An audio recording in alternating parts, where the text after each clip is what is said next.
To set corner action for bottom right to decrease media volume level in Samsung Galaxy S23 Ultra, swipe down the top of the screen and then tap setting icon.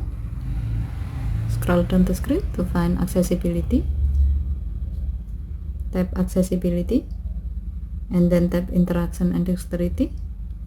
Scroll down the screen.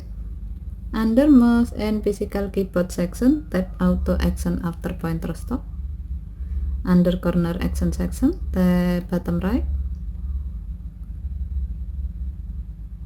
and then tap the gray on option next to media volume down to enable this option. When the switch turns blue, it means that this option is on. Next, you can connect a USB or Bluetooth mouse with your phone.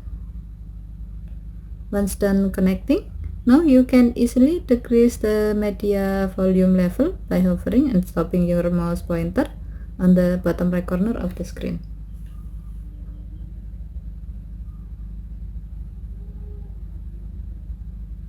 Okay, thank you for watching. Have a nice day.